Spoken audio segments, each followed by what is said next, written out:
सबको बचाता है, सनातन कोई कहाँ से बचा सकता है? पर जो सनातन है वही परमात्मा है, और जो भगवान है सिया बलरामचंद्र हनुमान जी का जो आज संकल्प लिया है कंजनी पर्वत पर भव्य स्थान को, तो ना सरोग हरे सब पीरा जपत निरंतर संकट से हनुमान छुड़ाए मन कर्म वचन ध्यान जुड़ावे। तो हनुमान जी कृपा से सनातन पर कोई थोड़ा, सनातन ही पूरे विश्व को बचा के रखा है। बिल्कुल। सनातन खतरे में नहीं है जी। सनातन के प्रति जो सोचता है, जिसके दुष्विचार है, वो खतरे में है। सनातन खतरे में कभी नहीं हो सकता है।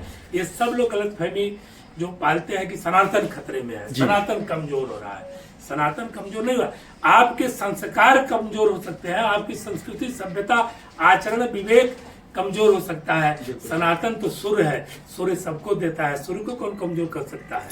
किसी की क्षमता है कि क्या कि सूर्य के सामने जाके उसके पास नजदीक टिक जाए? तो सनातन वही है, सनातन को कोई कमजोर नहीं कर सकता है, लेकिन संस्कारों की कमी है।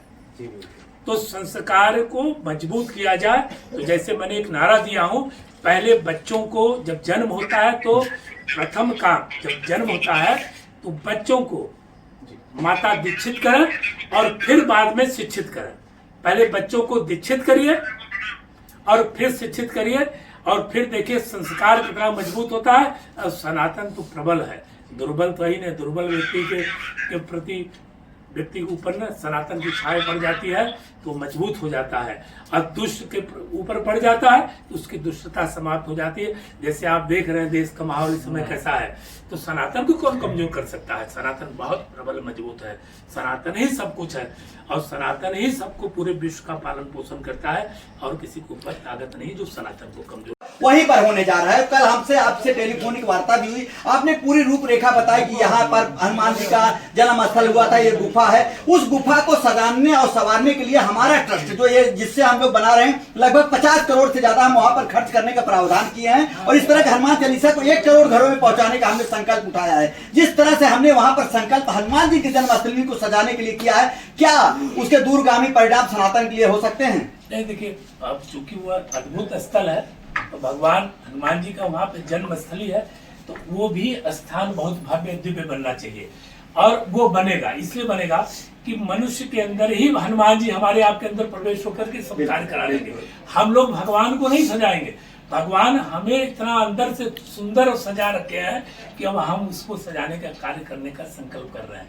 तो प्रभु को जो सजाने का कार्य मनुष्य जब संकल्पित हो गए हैं आप सब लोग, तो स्वाभाविक तौर पर वह जो अंजनी पर्वत है वो भव्य और दिव्य बनेगा, ऐतिहासिक बनेगा।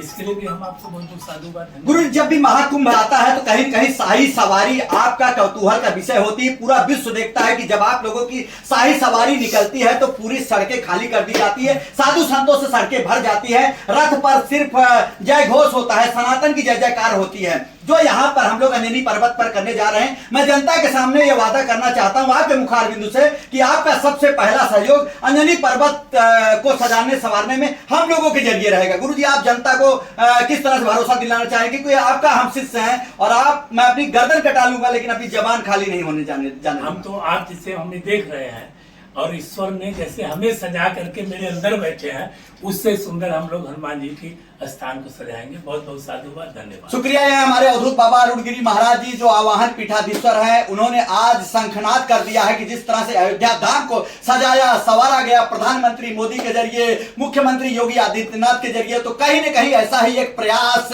हनुमान जन्मस्थली पर भी होनी चाहिए। यह हनुमान जन्मस्थली अंजनेरी पर्वत जो कि नासिक के पास त्र्यंबकेश्वर की एक बड़ी गुफा है, एक बड़ा पर्वत है, वहां पर है। और सबसे बड़ी बात है कि आने वाले समय का महाकुंभ वहीं पर होने जा रहा है। ऐसे में कहीं न कहीं हनुमान जी हर इंसान के दिल में बसे हैं, और हनुमान जी हर इंसान के जरिए ये काम करेंगे।